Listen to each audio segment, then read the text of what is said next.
దేవునికి స్తోత్రం. హల్లెలూయా. ప్రభునందు యేసు నిన్ను ప్రేమిస్తున్నాడు అనే ఆత్మీయ కార్యక్రమాన్ని వీక్షించడానికి సిద్ధంగా ఉన్న నా ప్రియ సహోదరి సహోదరులారా, మన ప్రభువును రక్షకుడిని యేసుక్రీస్తు నామములో మరొకసారి మీకు అందరికీ నా ప్రత్యేకమైన వందనాలు తెలియజేస్తున్నాను. దేవుని యొక్క మహాకృప మన జీవితంలో విస్తరించడం ద్వారా ఈ దినాన్న మరొకసారి మనం దేవుని యొక్క లేఖనాన్ని ధ్యానించుకునే కృప కలిగింది. అంతా బాగున్నారు కదా? మీరందరూ కూడా క్షేమంగా ఆరోగ్యవంతంగా ఉండాలని, దేవుని చేత ఆశీర్వదించబడి కృప వెంబడి కృపను పొందుకోవాలని మా అనుదిన ప్రార్థన. అనేక మంది ఈ కార్యక్రమం ద్వారా మేము ఆశీర్వదించబడ్డాము అని మాకు కాల్ చేస్తూ ఆ ఆశీర్వాదం గురించినటువంటి ఆ విషయాలను మాకు తెలియజేస్తున్నప్పుడు మేము ఎంతో దేవుని మహిమపరుస్తూ ఉన్నాం. దేవునికి మహిమ కలుగును గాక.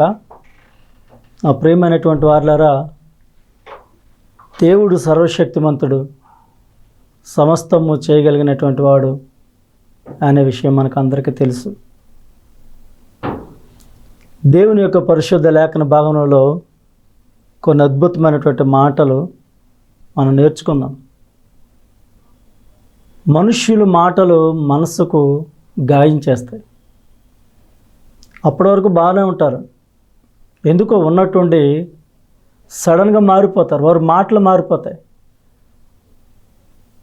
మనం చూపినటువంటి కొండంత ప్రేమ అది వృధాగా పోయినట్లుగా అనిపించేస్తుంది. లోకంలో మనుషుల యొక్క తీరు అలా ఉంటుంది.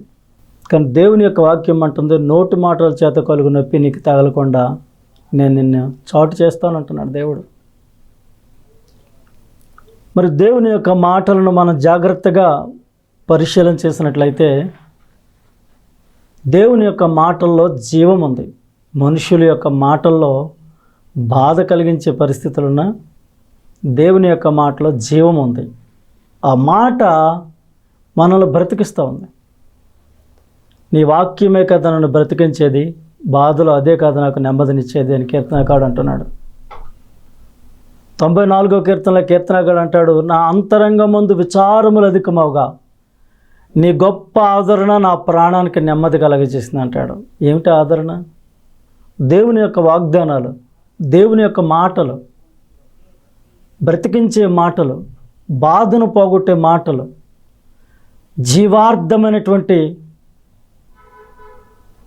ఉన్నత స్థితిని అనుగ్రహించగలిగిన మాటలు. ఆ మాటల గురించి అంటాడు, నీ వాక్యము నా పాదములకు దీపము, నా త్రోవకు వెలుగై ఉంది అంటున్నాడు. దేవుని మాట అది. ఆది యందు వాక్కుగా ఉన్న దేవుడు, ఆది యందు మాటగా ఉన్న దేవుడు, ఆది నుండే అద్భుత కార్యాలను చేస్తూ ఉన్న ఆది సంభూతుడైన దేవుడు. ఆయన మాటలు ఎన్నో ఆశ్చర్యకార్యాలను జరిగించాయి. కాబట్టి కీర్తనకాడు అంటాడు, నీ మాట మీద నేను ఆశ పెట్టుకొని ఉన్నాను అంటున్నాడు. దేవుని మాట మీద మనం ఆశ పెట్టుకున్నప్పుడు మన ఆశ భంగం కానేరదు. ప్రియ దేవుని బిడ్డలారా, చిన్న ప్రార్థన చేసుకుని వాక్యంలోనికి వెళదాం. ఏకీభవించండి, కళ్ళు మూసుకోనండి. అవకాశం ఉంటే బైబిల్ దగ్గరికి తెచ్చుకొని కూర్చొని కొద్ది నిమిషాలు మీరు ఈ వాక్యాన్ని వినాలని లేక ధ్యానం చేయాలని, ఈ సన్నిధిని నాతో పాటు కలిసి మీరు అనుభవించాలని మిమ్మల్ని ప్రాధేయపడుతూ ఉన్నాను. మమ్మల్ని మిక్కిలిగా ప్రేమించిన మా ప్రియ పరలోకపు తండ్రి, నీకు వందనాలు, స్తోత్రాలు. నీ ప్రియ కుమారుడైన యేసుక్రీస్తు ద్వారా మీరు మాకు ఇచ్చిన రక్షణకై స్తోత్రం ప్రభువా. నీ బిడ్డలమైన మేము నేను కొద్ది నిమిషాలు లేఖన భాగనాలు నేను ధ్యానం చేసుకుంటూ ఉండగా ఆయన మాతో మాట్లాడండి. మీ మాటలు మమ్మల్ని బ్రతికిస్తాయి. నీ మాటలు మాకు దారి చూపిస్తాయి. నీ మాటలే బ్రతుకుట మాకు నేర్పిస్తాయి. నీ మాటలు శక్తి కలిగినవి ప్రభువా. నీ మాటల్లోని శక్తిని మేము అనుభవించగలిగినట్లు సహాయం చేయండి. యేసు నామమున అడుగుచున్నాను తండ్రి, ఆమేన్. ప్రియులారా, వాక్యాన్ని చదువుకుందాం. మరి ఈ పరిశుద్ధ గ్రంథాలు తెరిచి చూస్తున్నారని నేను విశ్వసిస్తున్నాను. మాటల గురించి కీర్తనకాడు అంటాడు, 12 రకాలైనటువంటి మాటలు ఉన్నాయి బైబిల్ గ్రంథంలో. యెహోవా మాటలు పవిత్రమైన మాటలు, నిత్య జీవపు మాటలు, నీతిగల మాటలు, దయగల మాటలు, యథార్థమైన మాటలు, సమయోచితమైన మాటలు, నిరర్ధకమైన మాటలు, నిష్ప్రయోజనమైన మాటలు, వ్యర్థమైన మాటలు, గాలి మాటలు, అపవిత్రమైన మాటలు అని ఇలాగన 12 రకాలైనటువంటి మాటలు పరిశుద్ధ గ్రంథం తెలియచేస్తూ ఉంది. ఆ మాటలన్నిటికంటే ఉత్తమమైనటువంటి మాట యేసు మాట. యేసు మాట చనిపోయిన వారిని బ్రతికిస్తూ ఉంది. మన పితరుడైనటువంటి అబ్రహాము దేవుని నమ్మాడు. ఆయన మృతులను సజీవులుగా చేయగలడని, లేని దానిని ఉన్నట్టుగా చేయగలడని ఆయన నమ్మాడు అని వాక్యం చెప్తుంది. నిరీక్షణకు ఆధారం లేనప్పుడే అబ్రహాము దేవుని యొక్క మాటను నమ్మాడు అని దేవుని వాక్యం సెలవిస్తూ ఉంది. యేసు మాటలో ఉన్నటువంటి శక్తి అది అపారమైనది, అమితమైనది. It's called infinity. ఆ శక్తికి కొలత లేదు. అంత ప్రభావపూరితమైనటువంటి శక్తి కలిగిన మాట. ఆ మాట 5 రొట్టెలు 2 చేపలు 5,000 మంది కంటే ఎక్కువ మంది సమృద్ధిగా తినగా 12 గంపలు మిగిలినట్లుగా చేసింది. ఆ మాటే నీళ్లు ద్రాక్షారసముగా మార్చింది. ఆ మాటే ఒకని జీవితాన్ని మార్చింది, లేవలేనటువంటి వ్యక్తి యొక్క జీవితం. ఆ వ్యక్తిని గురించి మనం చూద్దాం. మత్తయి సువార్త 8వ అధ్యాయము 5వ వచనములో నుండి ఇలాగ రాయబడింది. ఆయన కపెర్నహూములో ప్రవేశించినప్పుడు ఒక శతాధిపతి ఆయన వద్దకు వచ్చి, ప్రభువా, నా దాసుడు పక్షవాయువుతో మిగులు బాధపడుచు ఇంట్లో పడి ఉన్నాడని చెప్పి ఆయనను వేడుకొనాను. యేసు ప్రభువారు అంటున్నాడు, నేను వచ్చి వారిని స్వస్థపరచదనని అతనితో చెప్పగా, ఆ శతాధిపతి, ప్రభువా, నీవు నా ఇంటిలోనికి వచ్చుటకు నేను పాత్రుడును కాను. నీవు మాట మాత్రము సెలవిమ్ము, అప్పుడు నా దాసుడు స్వస్థపరచబడును అని ఈ శతాధిపతి యేసయ్యతో అంటున్నారు. నా ప్రియమైనటువంటి వారులారా, శతాధిపతి తన దాసుని యొక్క పక్షవాతం విషయమై యేసు ప్రభు వారి దగ్గరికి వచ్చి విజ్ఞాపన చేస్తున్నాడు. ఈ యజమానుడు ఎంత గొప్పవాడంటే తన దాసుడి గురించి, తన దాసుడి మేలును కోరుతున్నాడు. లోకంలో చాలామంది యజమానులు మనం చూస్తాం, ఓపుకున్న రోజులు వాడుకుంటారు, తర్వాత విడిచిపెడతారు. ఏదో నమ్మకంగా పడున్నాడని చెప్పి తొలమో పొలమో వచ్చి చేతులు తెలుపుకుంటారు. వాని విషయమే శ్రద్ధ తీసుకోరు. అది లోకం తీరు. ఇక్కడ శతాధిపతిగా ఉన్నటువంటి ఈ అధికారి తన దాసుని గురించి యేసు ప్రభుతో చెప్తున్నాడు. ఎందుకంటే యేసు ప్రభు వారు ఏదైనా చేయగలిగిన వాడు. ఆయన మనుష్య కుమారుడుగా, దేవుని కుమారుడుగా ఉన్నాడు. ఆయన తన దాసును బాగు చేయాలనే గొప్ప ఆశతో యేసు ప్రభు వారి దగ్గరకు వచ్చి శతాధిపతి ఎలాగంటున్నాడు, నా దాసుడు పక్షవాతంతో మిగులు బాధపడుచు ఇంటిలో పడి ఉన్నాడు అని చెప్పి ఆయన వేడుకుంటున్నారు. అప్పుడు యేసు ప్రభు వారు ఏమన్నాడంటే, నేను నీ ఇంటికి వచ్చి నీ దాసుని బాగు చేస్తానయ్యా అని శతాధిపతికి హామీ ఇచ్చారు, మాట ఇచ్చారు. ఆ శతాధిపతి అంటున్నాడు, అయ్యా ప్రభువా, నీవు నా ఇంటిలోనికి వచ్చుటకు నేను పాత్రుడును కాను అంటున్నాడు. ఇది ఎక్కడ సోద్యమండి? మరి ఎందుకు గురించి యేసు ప్రభు వారికి ఆ విన్నపం చేశాడు? తన దాసుడి యొక్క బాధ గురించి చెప్పాడు. నేను వస్తాను, నీ ఇంటికి వచ్చి, నీ దాసుడు లేవలేకుండా మంచాన పడి ఉన్నాడు కదా, ఆ మంచాన పడి ఉన్నటువంటి వాడిని నేను వచ్చి బాగు చేస్తాను అని యేసు ప్రభు వారు అంటుంటే, లేదయ్యా, నీవు నా ఇంటిలోనికి వచ్చేటప్పుడు నేను పాత్రుడు కాను అంటున్నాడు. ఎందుకని అలాగ అంటున్నాడు? మరేం చేయమని ఇతని ఉద్దేశ్యము? దేవుని బిడ్డలారా, యేసయ్య శతాధిపతి ఇంటికి రావాలంటే ఆ శతాధిపతి ఇంకేమైనా అర్హత పొందుకొని ఉండాలా? అతడు అధికారి అయినటువంటి వాడు. అనేక మంది తన కింద అధికారానికి లోబడినటువంటి దాసులు ఉన్నారు. ఒకరిని రమ్మంటే వస్తాడు, ఒకరిని ఇది చేయమంటే చేస్తాడు. ఇలాగున అధికారమును ఉపయోగించగలిగినటువంటి ఒక అధికారిగా ఉన్నటువంటి ఈ శతాధిపతి యేసయ్య తన ఇంటికి వచ్చి తన దాసుని బాగు చేస్తానంటే నీవు నా ఇంట్లోనికి రావడానికి నేను పాత్రుని కానంటాడేంటి? ఒక సామాన్యుడిలా. నిజమే ప్రియ దేవుని బిడ్డలారా, యేసయ్య మన ఇంటికి రావాలంటే మనకు ఒక అర్హత ఉండాలి. యేసుక్రీస్తు ప్రభు వారి యొక్క భూలోక పరిచర్యలో ఆయన యోగ్యత చూడలేదు, అర్హత చూడలేదు, ఏమీ చూడలేదు. ఆయన పాపులతో కలిసి కూర్చుని భోజనం చేశాడు. శంకరులతో కలిసి ఆయన భోజనం చేశాడు. ఈయన పాపులతోనూ శంకరులతోనూ కలిసి భోజనం చేస్తున్నాడు అని మత పెద్దలు అన్నారు. అవును, ఆయన ఏ భేదము చూపకుండా దేవుడు పక్షపాతి కాడు అని, ఆయన అందరి పట్ల ఒకే రకమైనటువంటి ప్రేమను చూపే దేవుడని యేసు ప్రభు వారు తన క్రియల ద్వారా కనపరిచాడు. అలా కనపరుస్తున్న సమయంలో ఈ శతాధిపతి ఇంటికి కూడా వస్తాను. శతాధిపతి ఒక అన్యుడిగా ఇక్కడ మనం చూస్తున్నాం. నీవు నా ఇంట్లోనికి రావడానికి నేను పాత్రుని కాను అంటున్నాడు. సుకార్ అనే ఊరిలో యాకోబు బావి దగ్గర పాపాత్మురాలనే స్త్రీ యేసు ప్రభుతో అదే మాట అంది.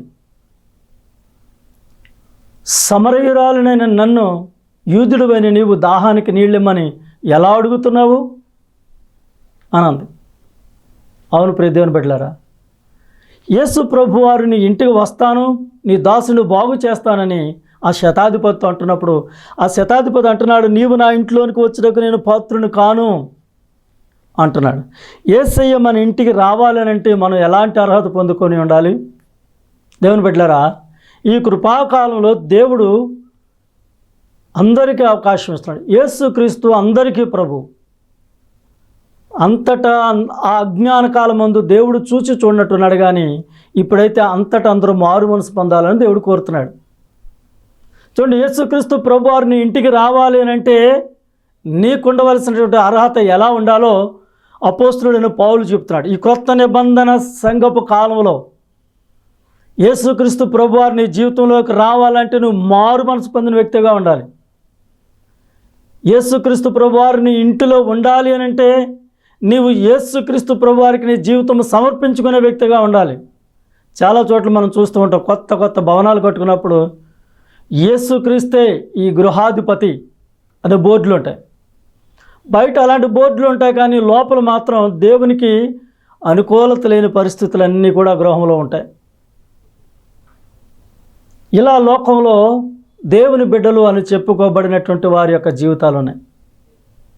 ఇక్కడ మనం చూస్తే యేసుక్రీస్తు మన యొక్క జీవితంలోకి రావాలన్నా, లేకపోతే యేసుక్రీస్తు మన ఇంటికి రావాలన్నా మన అర్హత ఎలా ఉండాలి అని అంటే రోమీలకు రాసిన పత్రిక 12వ అధ్యాయంలో అపోస్తలుడైన పౌలు రోమా సంఘానికి తెలియజేస్తూ ఇలా అంటాడు, కాబట్టి సహోదరులారా, పరిశుద్ధమును దేవునికి అనుకూలమైన సజీవ యాగముగా మీ శరీరములను ఆయనకు సమర్పించుకొనడని దేవుని వాత్సల్యతను బట్టి మిమ్మల్ని బతిమాలుకొనుచున్నాను. ఇట్లి సేవ మీకు యుక్తమైనదే.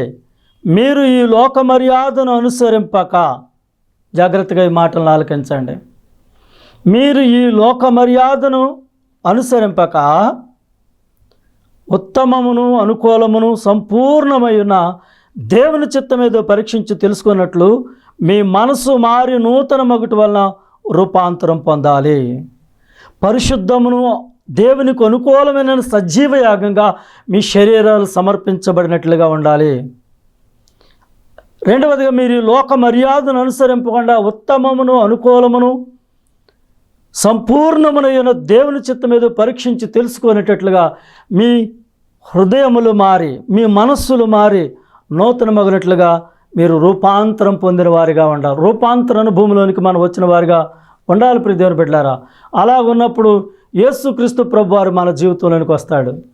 యేసుక్రీస్తు ప్రభువారు ఎవరి జీవితంలోనికైతే వస్తాడో, యేసు ప్రభువారిని ఎవరైతే కలిగి ఉంటారో వారు దేవుని బిడ్డలుగా పిలువబడతారు. తండ్రి, నాయన అని మొర్రపెట్టగలిగా ఆయన కుమారుని ఆత్మను దేవుడు వారిలో ఉంచుతాడు. తద్వారా ప్రతి విషయంలో కూడా దేవుడు వారి యొక్క విన్నపాలను ఆలకిస్తాడు.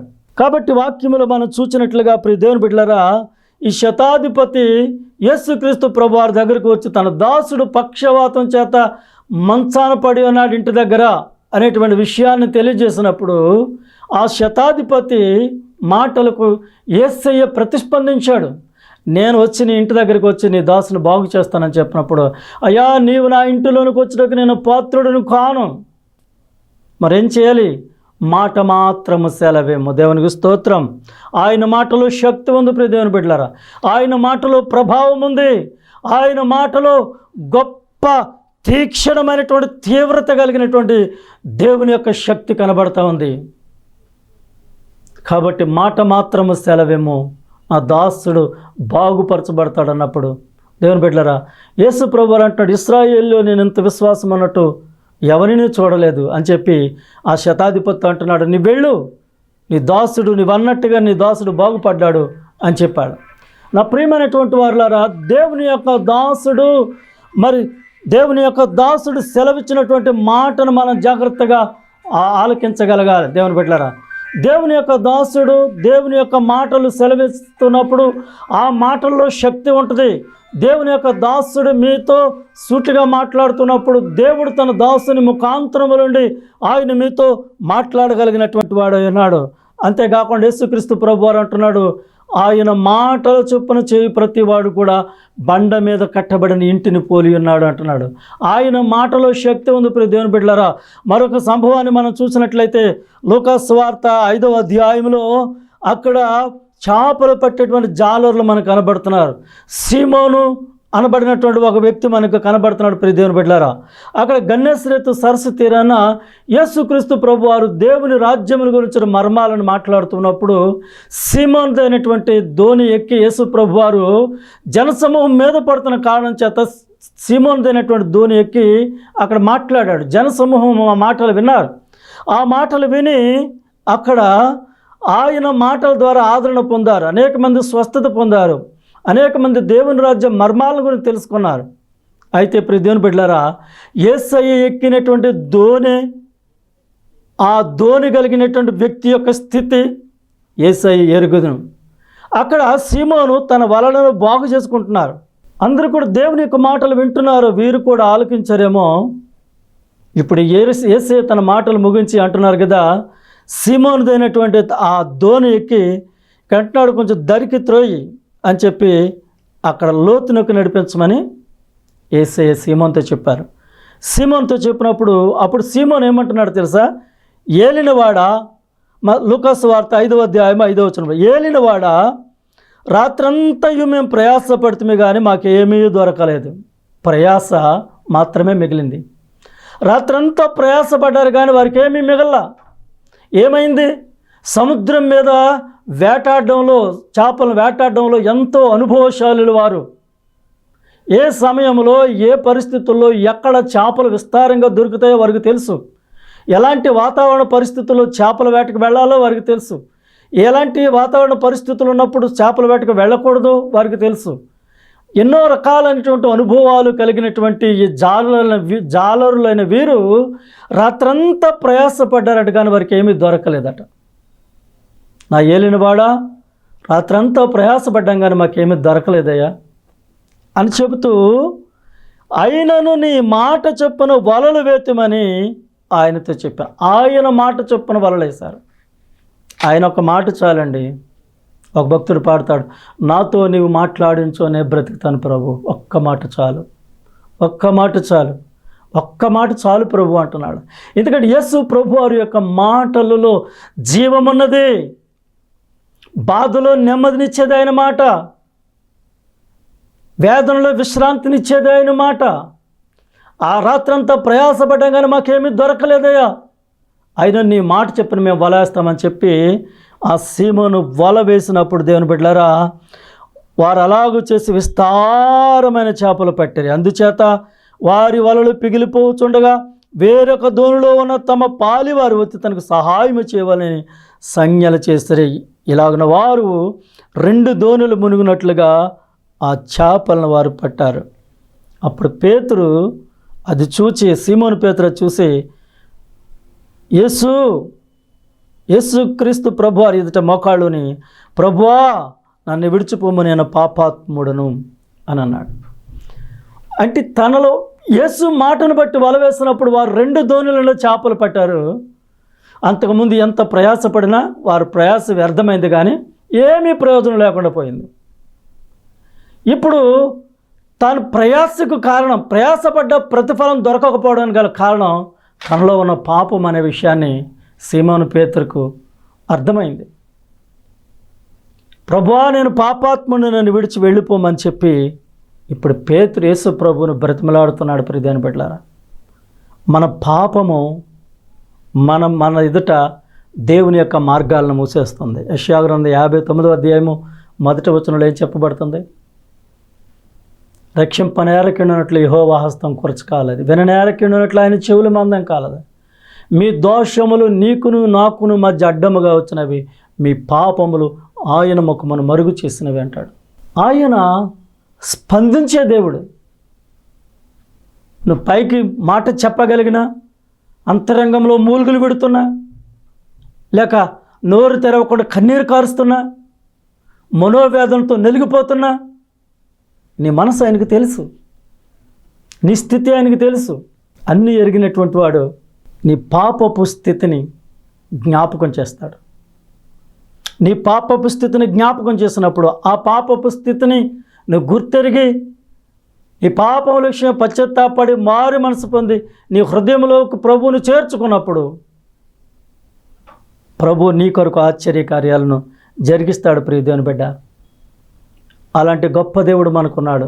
ప్రభు, నేను పాపాత్ముని, నీ పాపము, నీ అవిధేయత, నీ అతిక్రమము దేవుని యొక్క మార్గాలను మూసివేస్తుంది అని వాక్యం చెప్తుంది. నీ అవిధేయత, నీ పాపము ఆకాశమును ఇత్తడిలా చేస్తుంది, భూమిని ఇనుములా మార్చేస్తుంది. నీ పాపము, నీ అవిధేయత దేవుని యొక్క మార్గాలను మూసివేస్తుంది. కానీ నీ పాపపు ఒప్పుకోలు దేవుని యొక్క ఆశీర్వాదపు ద్వారాలను తెరుస్తూ ఉంది. మాట మాత్రము సెలవిమ్ము, నా దాసుడు బాగుపడతాడు అని ఆ శతాధిపతి అన్నాడు. రాత్రంతా ఏలినవాడు, రాత్రంతా ప్రయాసపడ్డాము కానీ మాకేమీ దొరకలేదు, కానీ అయినను నీ మాట చెప్పున వల వేస్తాము అని చెప్పి సీమోను పేతురు అన్నాడు. ఆయన మాట చొప్పున వల వేసినప్పుడు 2 దోణుల నిండా నిండిపోయినట్లుగా చేపలను వారు పట్టినట్లుగా మనం చూస్తూ ఉన్నాం. ప్రియ దేవుని బిడ్డలారా, దేవుని మాట వింటావా? దేవుని మాట వినగలవా? ఆయన మాటలు వినడానికి నేడు లోకంలో ప్రజలు ఖాళీగా లేరు. They do not have a sufficient time to hear the God's word. దేవుని యొక్క మాటలు వినడానికి మనుష్యులకు సమయం సరిపోవటం లేదు. వారు సంసిద్ధులుగా లేరు. మనుషుల యొక్క మాటలు ఎన్నైనా వినడానికి వారికి సమయం దొరుకుతుంది, కానీ దేవుని యొక్క మాటలు వినడానికి మాత్రం వారికి సమయం సరిపోదు. దేవుని యొక్క మాటల మీద నువ్వు లక్ష్యం ఉంచితే చాలు. మాట చేతనే కదా ఆయన సృష్టించేశాడు, మాట చేతనే కదా ఆయన సమస్తాన్ని చేశాడు. మాట సెలవిచ్చినటువంటి వాడు నీ హృదయం స్పందన ఆయన ఎరగకుండా ఉంటాడా? నీ హృదయము స్పందించిన దానిని బట్టి ఆయన నీ విషయమే ఆయన కార్యాలు చేయడం ప్రారంభిస్తాడు. ప్రియ దేవుని బిడ్డ, ఎలా ఉంది నీ ఆత్మీయ జీవితం? నీ ఆత్మీయ జీవితం ఎలా ఉంది? ఎలాంటి మాటలను వినగలుగుతున్నావు? యేసు మాటల్లో జీవం ఉంది, యేసు మాటల్లో శక్తి ఉంది, యేసు మాటల్లో ప్రభావం ఉంది. ఆ ప్రభావపూరితమైనటువంటి మాట మనల్ని బ్రతికిస్తూ ఉంది. ఆయన మాట చేత దెయ్యాలు వెళ్ళగొట్టాడు, ఆయన మాట చేత చనిపోయిన వారిని లేపాడు, ఆయన మాట చేత ప్రయాసతో భారము మోస్తున్నటువంటి వారికి గొప్ప సమాధానం ఆయన ఇచ్చాడు. అట్టి సమాధానం పొందుకోవడానికి నీకు సిద్ధంగా ఉన్నావా? నువ్వే పరిస్థితిలో ఉన్నా దేవుడు నీకు చాలినటువంటి వాడు. నీకేమున్నా లేకపోయినా దేవుడు నీకు చాలినటువంటి వాడు. ఆయన నిన్ను చెయ్యి విడవడు. ఆయన నిన్ను ప్రేమిస్తూ ఉన్నాడు. యేసు నిన్ను ప్రేమించుచున్నాడు అనే ఈ కార్యక్రమం ద్వారా, యేసు నిన్ను ప్రేమిస్తున్నాడు అనేటువంటి ఈ గొప్ప దీవెనకరమైన కార్యక్రమం ద్వారా దేవుడు నీతో మాట్లాడుతూ ఉన్నాడు, నీకు జ్ఞాపకం చేస్తున్నాడు. నా ప్రియ కుమార్తె, నా ప్రియ కుమారుడా, నేను నిన్ను ప్రేమిస్తున్నాను. శాశ్వతమైనటువంటి ప్రేమతో నేను నిన్ను ప్రేమిస్తున్నాను కనుకని విడువక నీ ఎడల నేను కృప చూపుతున్నాను. భయపడకు, దిగులు పడకు, నిన్ను నా అరచేతుల్లో చిక్కుకొన, నీవు నా సొత్తు. నేను నిన్ను దీవెనకరంగా మారుస్తున్నాను. నీ శాపాన్ని ఆశీర్వాదకరంగా చేస్తాను.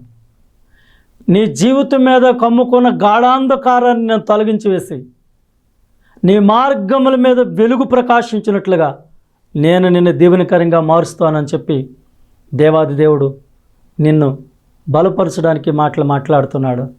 దేవుని యొక్క మాట వినడానికి నువ్వు సంసిద్ధంగా ఉన్నావా? ప్రేమతో నిన్ను పిలుస్తున్నాడు. ఒకవేళ నాకు అవసరం లేదు, ఈ దేవుడు నాకు అవసరం లేదు అని నువ్వు అనుకుంటున్నావేమో. దేవుడు ప్రేమ కలిగినటువంటి వాడు. ఆయన పోలికలైన రూపంలో నిన్ను చేశాడు. నిన్ను ఒక ప్రత్యేకమైనటువంటి రీతిలో ఆయన నిన్ను చూస్తున్నాడు. నీ కోసం గొప్ప ఆశీర్వాదం సిద్ధపరచబడి ఉంచాడు. సమాజంలో దీవెనకరంగా నిన్ను మార్చడానికి ఆయన నీ ఎదుట నిలబడి ఉన్నాడు. ఆయన నీతోటే మాట్లాడుతూ ఉన్నాడు.